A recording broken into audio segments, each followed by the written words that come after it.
다 같이 일어서셔서 하나님 말씀은 사도행전 28장 16절에서 23절입니다. 사도행전 28장 16절에서 23절까지 한 절씩 읽겠습니다. 우리가 로마의 이름에 백부장이 죄수들을 호위대장에게 넘겨주되 바울은 그를 지키는 한 군사와 함께 따로 거하게 허락하더라.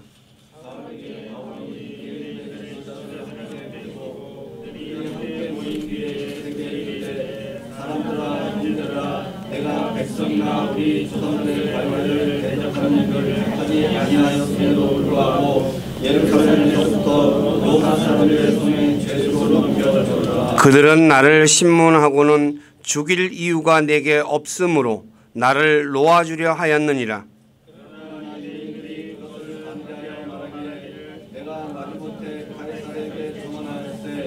이것은 내가 조금이라도 내 민족을 보수하려 한 것이 아니니라. 그러므로 이런 까닭에 내가 너희를 보고 너희와 함께 이야기하려고 너희를 불렀으니 이는 이스라엘의 소망으로 인하여 내가 이 사슬에 결박되었기 때문이라 하니라.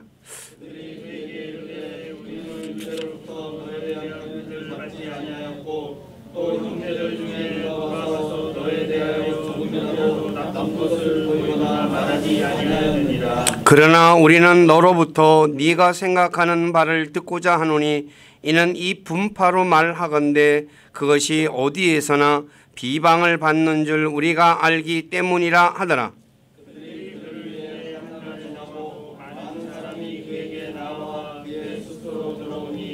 아침부터 저녁까지 모세의 율법과 대언자들의 글을 가지고 예수님에 관하여 그들을 설득하며 그들에게 하나님의 왕국을 풀어 설명하고 증언하니라. 아멘.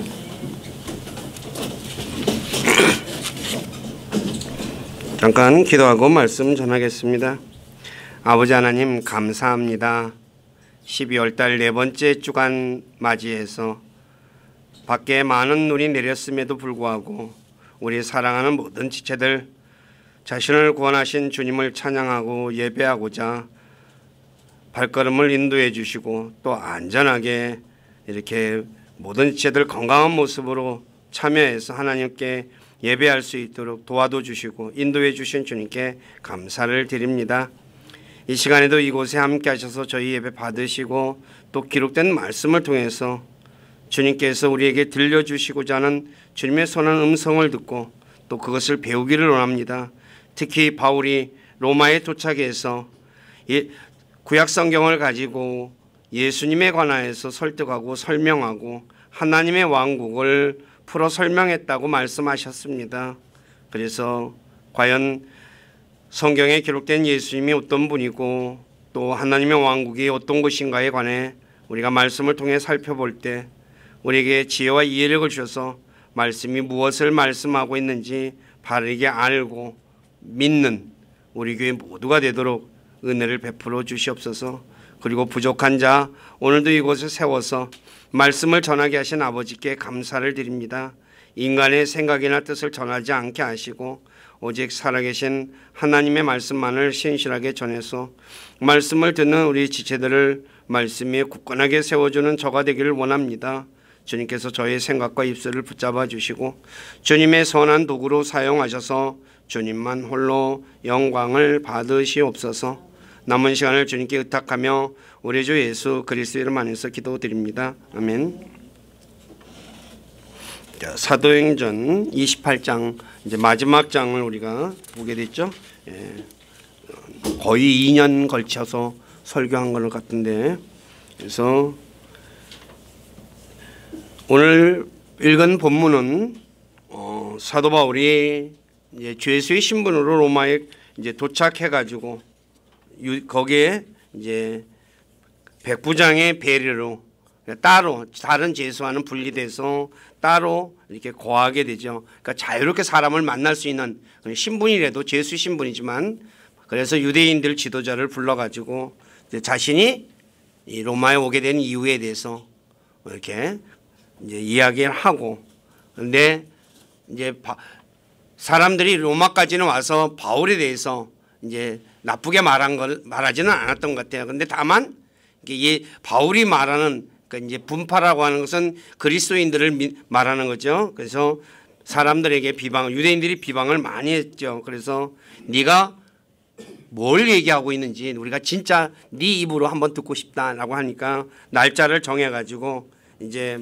바울에게 많은 사람들이 왔습니다. 그래서 아침부터 저녁까지, 아침부터 1시간이 아니라 아침부터 저녁까지 모세의 율법과 대언자들의 글을 가지고 이제 예수님이 누구인지 설명을 하고, 그다음에 하나님의 왕국이 무엇인지에 대해서 설명했다는 내용이 기록되어 있습니다. 그래서 오늘은 예수님이 누구이신지에 대해서 말씀을 전하고, 다음 주에는 하나님의 왕국에 대해서 전하겠습니다. 성경 전체의 주제는 두 가지, 한 가지를 얘기하면 예수님이라고 할 수 있고, 두 가지라고 하면 예수님과 하나님의 왕국입니다. 이 하나님의 왕국이 성경의 주제라는 것. 그래서 이제 저도 제가 이 성경을 옛날에 읽을 때 구약 성경을 가지고 하나님의 왕국을 풀어서 설명했다고 하는데, 구약에는 하나님의 왕국이라는 단어가 한 번도 등장하지 않아요. 이걸 어떻게 설명했을까? 굉장히 많은 이게 뭐랄까 고민을 하고 또 찾아보려고 여러 많은 책을 찾아봤습니다. 근데 여기와 관련돼서 사도행전의 주석서들을 또 양 시중에 나와 있는 거는 다 살 수는 없으니까 책방에 가가지고 그 부분만 집중적으로 이렇게 봤어요. 그런데 거기에 대해서 설명한 책이 거의 없더라고요. 그래서 그냥 하나님의 왕국에 관해서만 설명한 책들은 많이 나와 있는데, 그래서 구약을 가지고 어떻게 설명했는지 이제 그 부분을 이제 제가 많이 고민했었는데, 또 저도 여러 군데서 성경 공부하다가 이제 알게 되고 찾게 돼가지고 이제 제가 여러분들에게 하나님의 왕국에 대해서 교재를 만들어 가지고 설명을 드린 적이 있죠. 그래서 그런 부분들을 나중에 다음 시간에 한번 전하고요. 그래서 오늘은 이제 율법과 대언자들의 기록된 예수님에 대해서 한번 말씀을 전하겠습니다.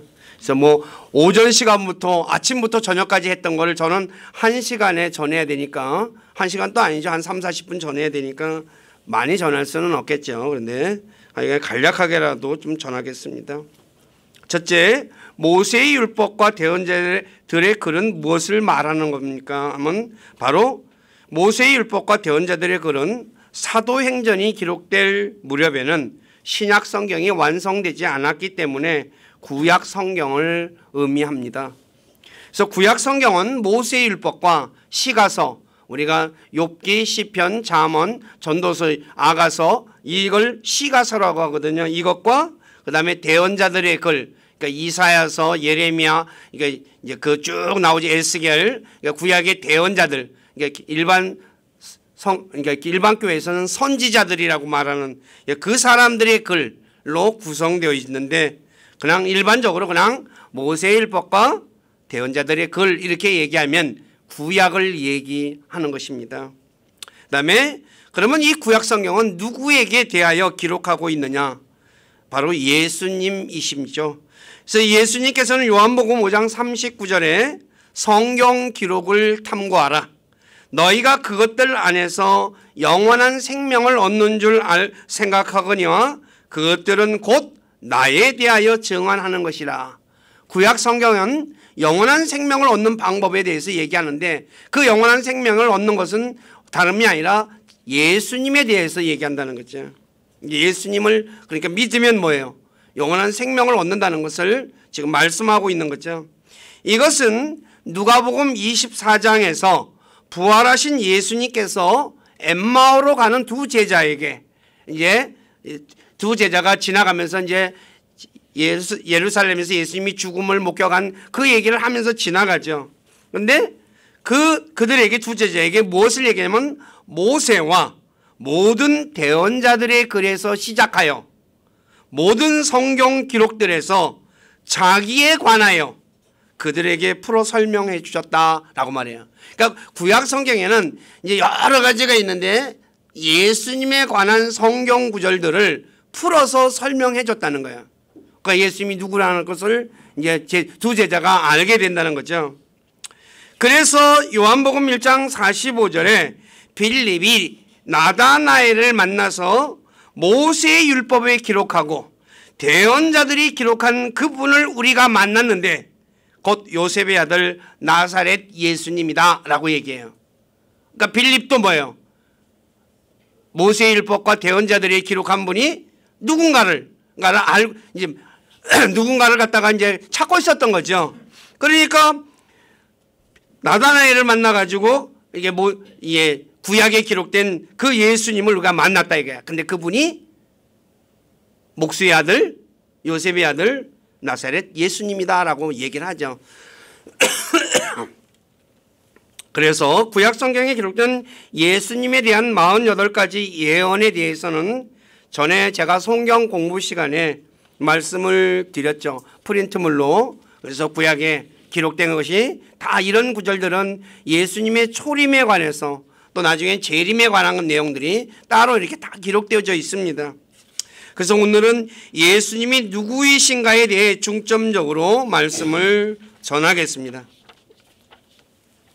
구약 성경에 기록된 예수님은 누구신가? 첫째, 육신을 입고 이 땅에 오신 하나님이십니다.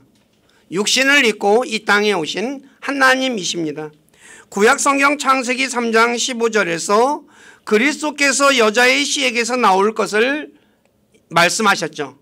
그리고 창세기 49장 8에서 12절에는 유다 지파에서 나올 것을 말씀하셨고 이사야 7장 14절에서는 처녀에게서 태어날 것을 말씀하셨습니다. 그래서 때가 되자 하나님께서 성령님을 보내 마리아의 몸을 빌려 예수님을 태어나게 하셨습니다. 이걸 성육신이라고 말하고 있죠. 그러니까 내일이라고 그러죠. 일반 교회에서 성탄절이라고 하는. 근데 그날 12월 25일 날 예수님은 태어나지 않았습니다. 제가 우리 교회 식구들은 뭐 다 얘기를 드렸으니까 문제가 없겠지만 많은 사람들이 12월 25일 날 태어났다는데 성경적으로 절대로 12월 25일이 될 수가 없습니다. 그다음에 갈라디아서 그래서 4장 4절에 충만한 때가 이르매 하나님께서 자신의 아들을 보내사 여자에게서 나게 하셨다라고 말하는 거예요. 그러니까 하나님께서 이제 때가 되니까 뭐예요? 예수님을 여자의 마리아의 몸을 빌려서 예수님을 태어나게 하셨죠. 이 내용이 빌립보서 2장 6에서 8절에 아주 좀 더 자세하게 바울이 말하고 있죠. 하나님께서 제가 빌립보 2장 6, 8절에 읽을게요. 그분은 하나님의 형체로 계심으로 하나님과 동등함을 강탈로 여기지 아니하셨으나 그래요. 하나님이시라는 말이에요. 이 말은. 그러니까 예수님이 하나님의 형체로 계셨는데 하나님과 동등한 것을 강탈이 아니라는 거죠. 하나님이시기 때문에. 그래서 스스로 무명한 자가 되어서 예수님은 이 땅에 유명한 자로 오시지 않았어요. 무명한 자로 오셨어요. 그러니까 어디서 태어나셨어요? 네, 말구에서 태어나셨잖아요. 궁전에서 태어나신 분이 아니에요. 자기 위에 종의 형체를 입으시고 사람의 모습이 되셨으며 사람의 모양으로 나타나서 사람으로 오셨다는 거죠. 그래서 자기를 낮추시고 죽기까지 순종하셨으니 곧 십자가의 죽음이라. 자기를 낮춰서 십자가에 죽으셨다는 거예요. 누가? 하나님이 육신을 입고 이 땅에 오셨어. 그래서 예수님의 성육신 탄생을 하나님의 성품의 신비다라고 디모데전서 3장 16절에 말씀하는 거예요. 논쟁의 여지가 없이 하나님의 성품의 신비는 위대하도다. 하나님께서 육체 안에 나타나시고 하나님께서 육체 안에 나타나신 게 그분이 누구예요? 예수님이죠. 다시 말해 예수님은 사람들이 보고자 원하는 하나님을 계시하기 위해서 이 땅에 오신 거예요. 하나님이 너희 사람들은 하나님이 있다면 보여달라라고 얼마나 많은 사람들이 얘기해요. 그런데 바로 그 하나님을 보여주기 위해서 사람들에게. 그래서 요한복음 1장 18절에 아무도 어느 때나 하나님을 보지 못하였으되 아버지 품속에 계신 독생자께서 그분을 밝히 드러내셨느니라. 예수님이 사람들에게 하나님을 드러냈다는 거죠. 사람 중에는 하나님 보고 싶어하는 사람 무지하게 많죠. 교회 다니는 사람들 역시도 보고 싶다 해요. 그런데 그래서 하나님께서는 예수 그리스도를 통해 자신을 사람들에게 보여주신 거예요. 그러므로 하나님을 보고 싶어하는 사람은 예수 그리스도를 보면 됩니다. 왜냐하면 예수 그리스도는 하나님이시기 때문이죠. 이것은 요한복음 14장 8에서 11절에 아버지를 보여달라고 하는 빌립에게, 빌립이 아버지를 보여달라고 해요. 근데 예수님이 뭐라고 해요? 나를 본 자는 아버지를 보았다라고 얘기를 하죠. 한번 요한복음 14장 8에서 11절 다 같이 읽어보시기 바랍니다. 시작.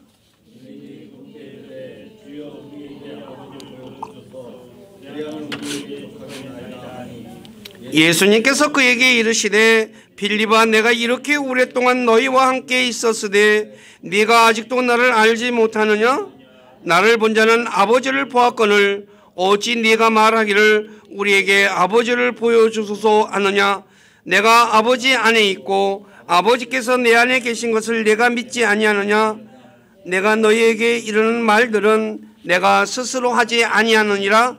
오직 내 안에 거하시는 아버지 곧 그분께서 그 일들을 하시느니라. 내가 아버지 안에 있고 아버지께서 내 안에 계신다는 내 말을 믿으라. 그렇지 못하겠던 바로 그 일들로 인하여 나를 믿으라 그래요. 아버지 안에, 예수님 안에 누가 있어요? 아버지가 있어요. 왜요? 그래서 예수님이 예수 그리스도와 아버지는 하나다라고 요한복음 10장 30절에 말씀하는 거죠. 삼위일체 하나님으로서 예수님 안에 하나님이 계셨다는 거예요. 그러니까 하나님 보고 싶다 그러면 누구 보면 돼요? 예수님을 보면 되는 거예요. 하나님 만나고 싶다 그러면 누구 만나면 돼요? 예수님 만나면 돼요. 그래서 히브리서 1장 3절에서 예수님을 가리켜 하나님 자체의 정확한 형상이라 말하는 거예요. 하나님 자체의 정확한 형상. 그러니까 뭐예요? 진짜 하나님이라는 거예요. 그러니까 히브리 1장 3절에 하나님의 영광의 광채시오 그분의 자체의 정확한 형상이시며 자신의 권능으로 말씀으로 모든 것을 떠받치시는 이 아들께서는, 이 아들이 누구예요? 예수님이잖아요. 그러니까 예수님이 하나님 보고 싶으면 누구 보면 돼요? 예수님이에요. 예수님의 12 제자 중 한 명인 사도 요한이 요한일서 1장 1, 2절에 아버지와 함께 계시다 우리에게 나타나신 그 영원한 생명을 눈으로 보았으며 손으로 만졌다라고 말해요. 예수님이 누구예요? 아버지와 함께 계셨던 분이고 또 우리에게 나타나서 영원한 생명이 있잖아요. 예수님이 누구예요? 영원한 생명이잖아요. 그래서 그 생명을 자신들이 증언한다고 말하고 있어요. 이 영원한 생명이 누구를 말하는 것입니까? 바로 예수님이십니다. 왜냐하면 요한일서 5장 20절에서 예수님을 가리켜 참 하나님이시며 영원한 생명이라고 말씀하는 거예요. 그래서 요한일서 5장 20절을 제가 읽어드리겠습니다. 또 하나님의 아들이 오셔서 우리에게 깨달음을 주사 우리가 진실하신 분을 알게 하셨음을 우리가 알며 또 우리가 진실하신 분 곧 그분의 아들 예수 그리스도 안에 있음을 아노니 이분은 참 하나님이시오 영원한 생명이시니라. 예수님이 참 하나님이며 영원한 생명이에요. 그래서 우리에게 영원한 생명을 주실 수 있는 거예요. 내가 너희에게 영원한 생명을 주노니 라고 예수님이 말하잖아요. 그러므로 어떤 사람이 하나님을 만나고 싶다면 예수님을 만나면 됩니다. 그리고 하나님에 대해 알고 싶다면 어떻게 해야 될까요? 성경을 읽으면 됩니다. 그래서 성경을 탐구해야 돼요. 그냥 읽는 게 아니라 탐구하는 거예요. 제가 말씀드렸죠. 이 탐구하다는 단어는 영어로 search라는 단어를 씁니다. search라는 단어가 어떤 단어입니까? 샅샅이 찾는 거예요. 샅샅이. 그냥 한 번 쓱 찾는 게 아니라 샅샅이 찾으면 누구를 만나요? 예수님 만나요. 그래서 너희가 나를 찾고 찾으면 나를 만나리라 라고 예수님이 말씀하는 거예요.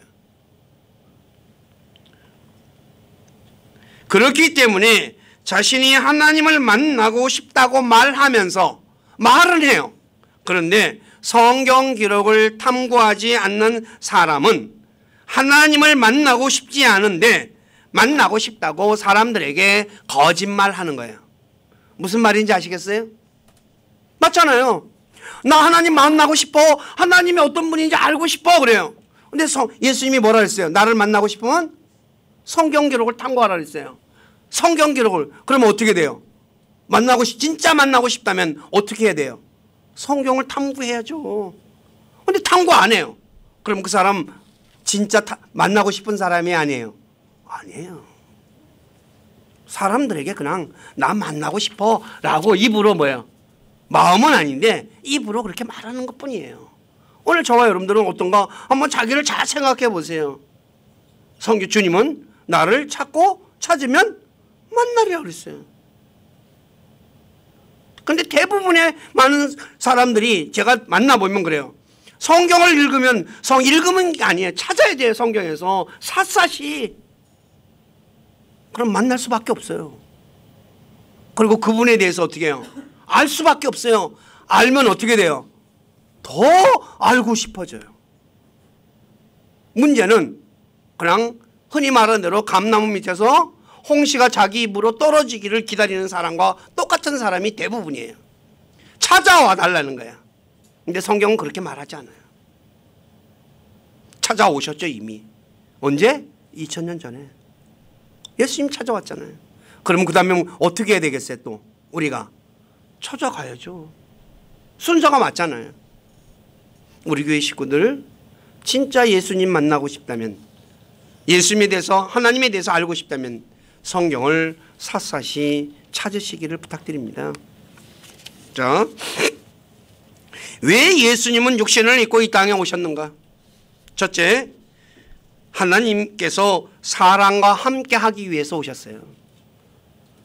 예수님의 이름 중 하나가 임마누엘입니다.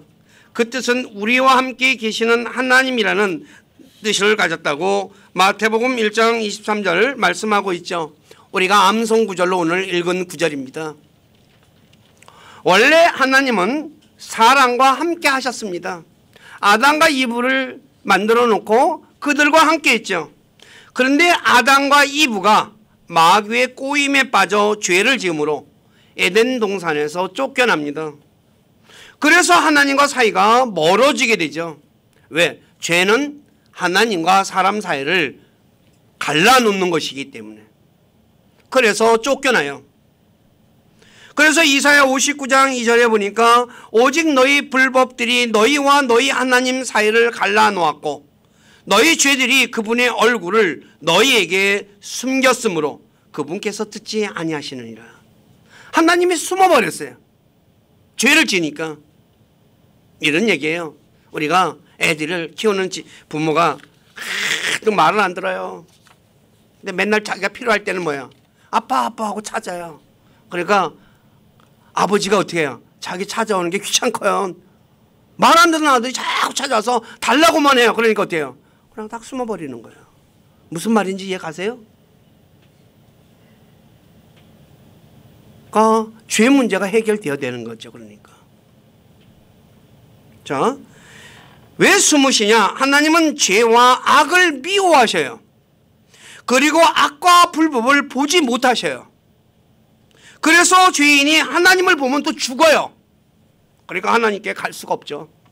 그래서 출애굽기 33장 20절에서 그분께서 이르시되 나를 보고 살 자가 없을 터이므로 네가 내 얼굴을 보지 못하리라 그래요.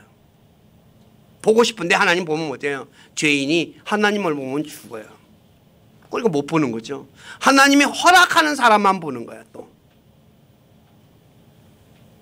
그래서 하나님께서 예수님을 화해 헌물로 보내 십자가에서 죽으심으로 하나님과 사람 사이를 회복시켰죠. 그래서 예수님을 믿는 자들은 하나님과 화해하게 되었다고 로마서 5장 10절에 말씀하는 거예요. 그래서 예수님을 믿는 자는 언제든지 하나님께 나갈 수 있다고 히브리서 4장 16절에 말씀하는 거죠. 그래서 저와 여러분들이 죄 문제가 해결되니까 어떻게 해요? 하나님께 나가서 내가 필요한 거를 도와달라 그러는 거예요. 그리고 성령 하나님께서 그리스도인들의 몸 안에 계시고 또 그리스도인들 가운데 우리 가운데도 또 여기도 계시는 거예요. 왜요? 죄 문제가 해결된 사람들이기 때문에. 그리고 마지막에는 모든 사람의 눈에 보이게 함께 하실 것을 요한계시록 21장 3절에 말씀하고 있어요. 창세기 1장에서 그러니까 세상을 창조하고 또 사람을 이 장에서 창조하신 그 하나님이 우리와 함께 하셨는데 죄 지음으로써 인간과 하나님 사이가 멀어졌죠. 근데 하나님은 끊임없이 사람과 함께 하기를 원하셔요. 그래서 임마누엘로 이 땅에 오신 거예요. 두 번째, 하나님과 인간 사이를 이어주는 다리가 되기 위해서 오셨어요. 죄인인 사람이 하나님께 갈 수 있는 방법은 없습니다. 오직 예수 그리스도를 통해서만 하나님께 갈 수 있습니다. 그래서 요한복음 14장 6절에 예수님께서 그에게 이르시되 내가 곧 길이요 진리요 생명이니 나를 통하지 않고는 아무도 아버지께 오지 못하느니라 그래요. 예수님을 통해서만 가는 거예요. 우리가 다리죠. 하나님과 우리가 7월 7성날 견우와 칙녀가 오작교에서 만난다고 하잖아요. 다리와요. 그 다리. 예수 그리스도는 인간이 하늘로 가는 유일한 사닥다리입니다. 그래서 요한복음 1장 51절에서 예수님께서 나다나에게 진실로 진실로 내가 너희에게 이르노니 이 이후로는 하늘이 열리고 하나님의 천사들이 사람의 아들 예수님 위에서 오락내리락 하는 것을 너희가 보리라 라고 얘기하는 거예요.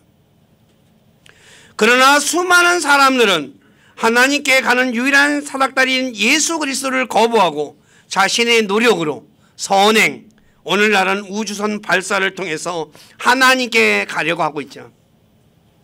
이러한 행위는 창세기 11장 3, 4절의 사람들처럼 바벨탑을 쌓는 행위와 같은 것입니다. 인간은 절대로 자기의 노력으로 선행으로 그리고 자기의 지식으로 뭐를 해서든지 갈 수가 없어요. 아무리 선행을 많이 해도 죄 문제가 해결되지 않으면 하나님께 갈 수 없습니다. 또 과학이 아무리 발달해도 하나님께서 계신 셋째 하늘로 갈 수 없습니다. 지금 우리가 우주선 보내고 있죠. 뭐 화성까지 간다 그러고 그 다음에 끝까지 지금 뭐 어디예요?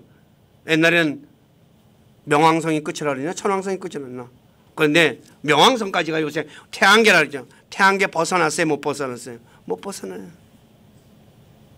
그리고 한번 생각해 보세요. 갔다가 그 우주선이 갔다가 올 수 있겠어요?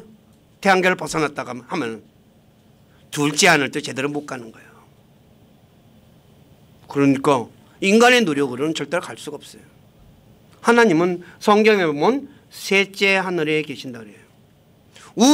우주를 넘어 있는 거예요. 근데 그 너머를 어떻게 인간이 갈 수 있겠어요?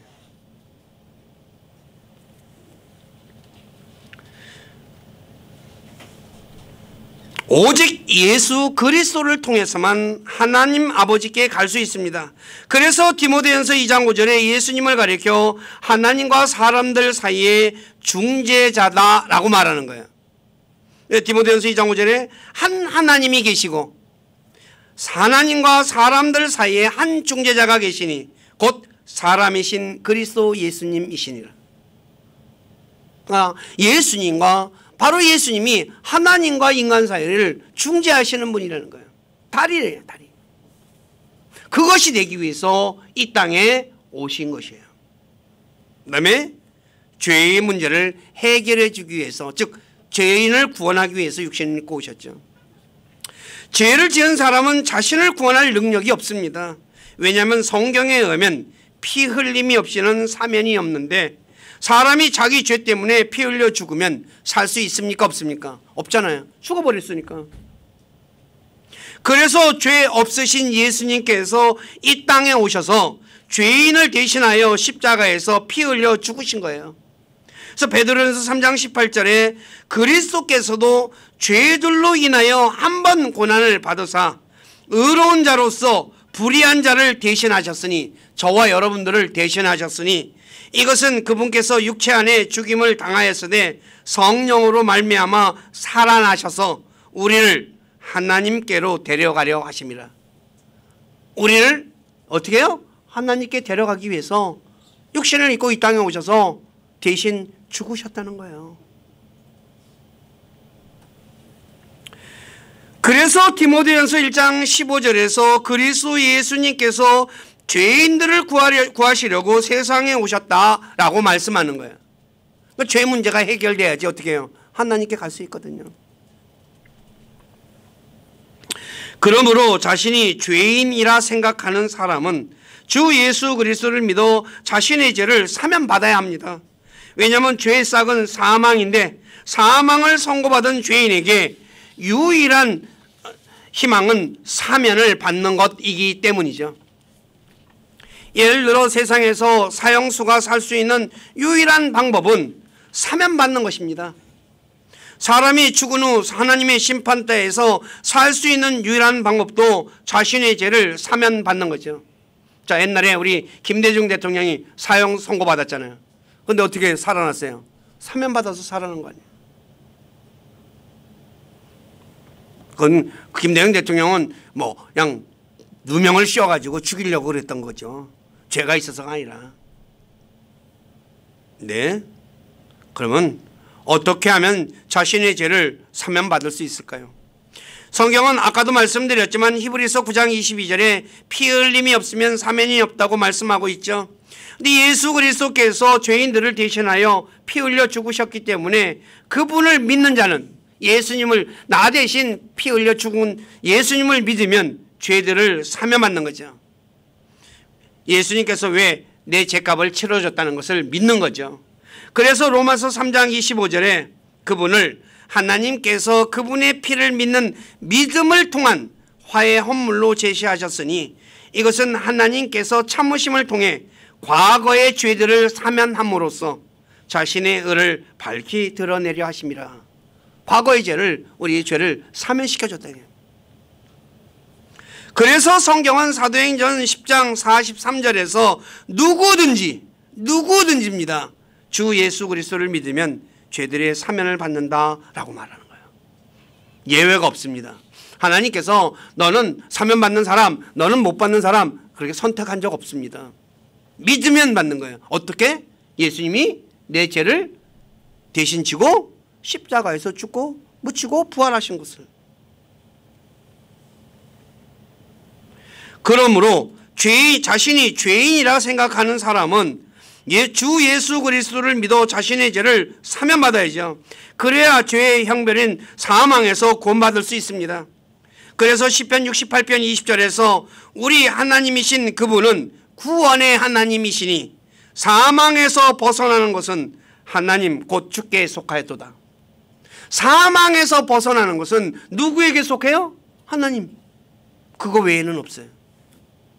그래서 저와 여러분들이 하나님이신 예수 그리스도를 믿어야 하는 거예요. 네 번째, 예수님은 자신의 생명을 많은 사람의 대속물로 주기 위해 오셨습니다. 마가복음 10장 45절에 보면 사람의 아들은 섬김을 받으러 오지 아니하고 도리어 섬기며 자기 생명을 많은 사람의 대속물로 주려고 오셨다고 말씀하고 있죠. 대속물, 성경엔 명사로 모두 12번 사용되며 구약에서 9번, 신약에서 3번 사용되었습니다. 흠정역에서는 대속물로 번역되었죠. 그리고 동사로 4번 사용됐는데 흠정역에서는 모두 속량하다라고 번역됐어요. 동사로는. 구약에서 대속물은 사람의 생명 대신 부과하는 돈을 의미합니다. 그래서 잠언 13장 8절에 사람의 생명의 대속물을 재물이다 라고 말하죠. 그러나 시편 49편 6구절에 혼을 구속하는 것은 재물로 되지 않는다 라고 말해요. 사람의 생명 사는 건 돈 주고 사고 팔고 할 수 있잖아요. 근데 혼을 구속하는 건 재물로 안 된다고 시편 49편 6구절에 말해요. 다 같이 한번 읽어보시기 바랍니다. 시작.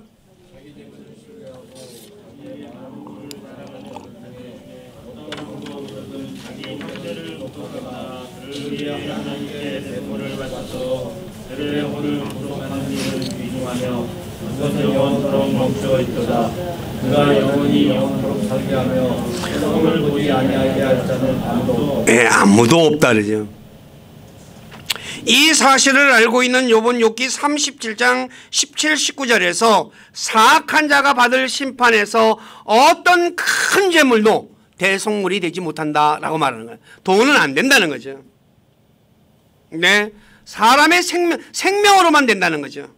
하나님께서는 이스라엘을 위해 이집트를 대속물로 주셨다고, 그래서 이스라엘의 생명을 대신하셨다고 이사야 43장 3, 4절에 말씀하고 있죠. 마찬가지로 예수 그리스도께서는 죄인들을 대속하기 위해 자신의 생명을 대속물로 그래서 주신 것입니다. 어떻게 이런 일이 가능할까요? 내 생명을 대속물로 줄 수 있냐고요. 우리를 향한 하나님 자신의 사랑 때문입니다. 저와 여러분들을 향한 사랑 때문에 자기 생명을 내놓은 거죠. 그래서 로마서 5장 8절에 우리가 아직 죄인이었을 때 그리스도께서 우리를 위해 죽으심으로 하나님께서 우리를 향한 자신의 사랑을 당당히 제시하시느니라. 저와 여러분들을 사랑해서. 그래서 요한복음 3장 16절에서 하나님께서 세상을 이처럼 사랑하사 자신의 독생자를 주셨으니 이것은 누구든지 그를 믿는 자는 멸망하지 않고 영존하는 생명을 얻게 하려 하심이다 라고 말씀하는 거예요. 우리 모두는 예수님께서 자신의 생명을 많은 사람의 대속물로 주려고 오셨다는 사실을 믿어야 합니다. 왜냐하면 예수님을 믿지 않는 세상 사람들은 지금은 모르겠지만 나중에는 자신이 이제 하나님 앞에 가면 예수님이 가거나 예수님이 재림하면 내가 너를 대신해서 너를 살려주려고 내가 내 생명을 대속물로 줬다라고 이야기한다는 거죠. 그래서 디모데전서 2장 6절에 이렇게 말씀합니다. 그분께서 정하신 때에 증언받기 위해 모든 사람을 위한 대속물로 자신을 주셨느니라. 그러니까 그때 가면 변명할 수 있어요, 없어요? 난 너를 사랑해서 너에게 영원한 생명을 주고 너와 함께 내가 너와 함께 하고 싶어서 나 줬다. 근데 왜 네가 안 믿었니? 그러면 뭐라 그럴까요? 할 말 없잖아요. 그때 가서 울고불고 해도 아무 의미가 없어요. 그러나 비록 그때 알게 되어 예수님을 믿고 싶어도 구원받을 기회는 없습니다. 그러므로 지금 자신이 살아있을 때 구원받아야 해요. 예수 그리스도 믿어야 한다는 거죠. 고린도후서 6장 2절에 그분께서 이르시되 받아주는 때에 내가 네 말을 들었고 구원의 날에 내가 너를 구조하였느니라 하시나니 보라 지금이 받아주시는 때요 보라 지금이 구원의 날이로다. 지금이에요, 지금. 왜요? 내일은 알 수 없으니까.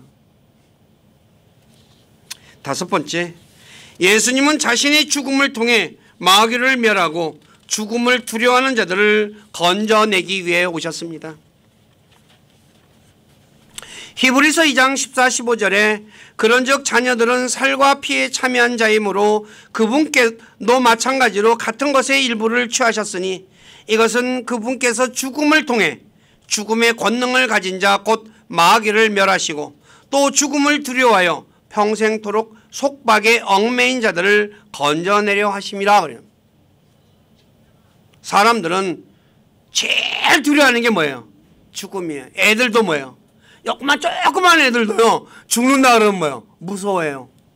애들이 죽음이 뭔지도 잘 모르면서도 뭐예요? 죽는다 그러면 다 무서워해요. 근데 이걸 알고 있는 하나님께서 예수님을 이 땅에 보내 십자가에서 죽으신 후 부활하심으로 죽음의 권능을 가진 마귀를 물리치신 것이죠. 그래서 디모데후서 1장 10절에 이제 우리의 구원자 예수 그리스도의 나타나심으로 분명히 드러났으니 그분께서는 사망을 패하시고 사망을 패해버렸어요. 복음을 통해 생명과 죽지 아니함을 밝히 드러내셨느니라.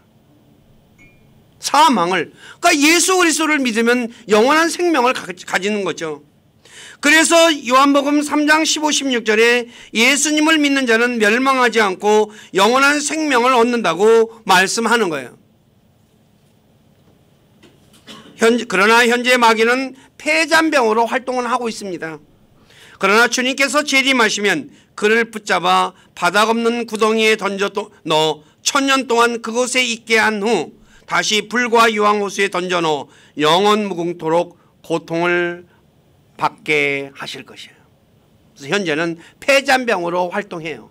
그러나 폐잔병이라 할지라도 어때요? 우리보다는 지혜롭고 힘이 세요. 그래서 우리가 주님을 의지해야지 이길 수 있는 거예요. 그러므로 주 예수 그리스도를 믿는 그리스도인들은 자신이 영원한 생명을 가진 것을 알고 죽음에 대해 두려워하지 말아야 돼요. 저와 여러분들은 죽음에 대해서 어떻게 생각하고 있어요? 두려워하고 있습니까? 아니면 두려워하지 않고 있습니까? 자신을 한번 잘 돌아보시기 바라요. 요한일서 5장 11절에서 13절 다 같이 읽고 제가 마무리하겠습니다. 시작.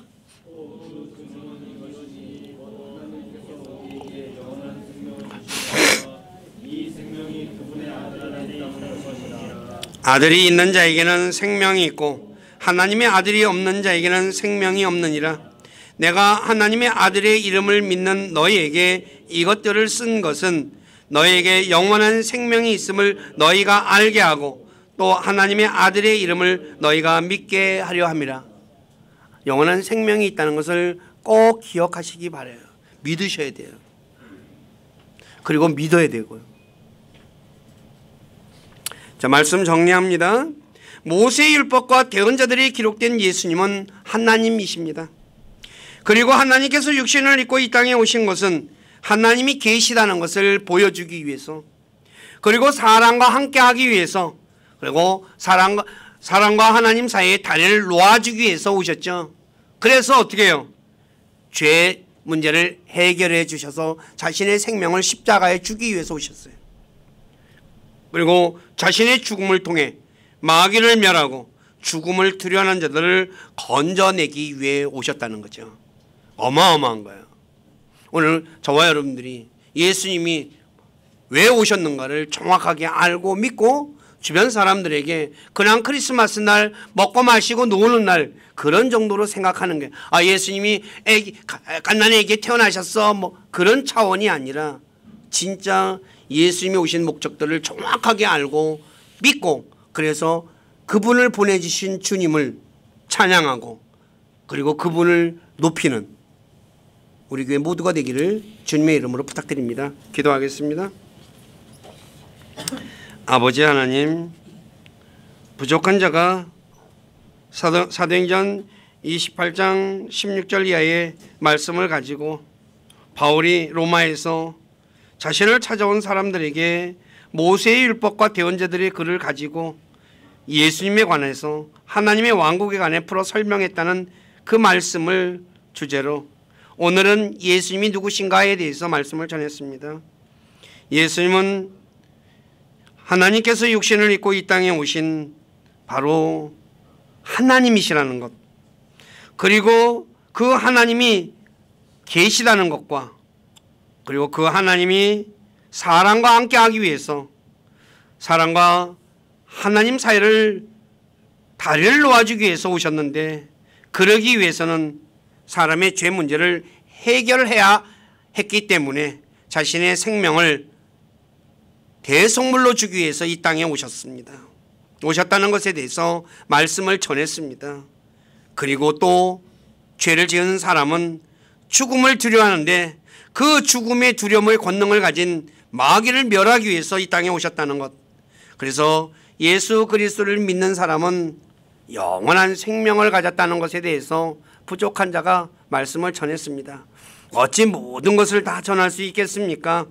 간절히 원하옵기는 주님께서 약속하신 진령께서 우리 사랑하는 지체들에게 함께해 주셔서 예수님에 관해서 더 자세하게 가르쳐 주시고, 또 그래서 배워서 예수님을 더욱더 믿고 또 그분께 소망을 두고 그분을 의지하며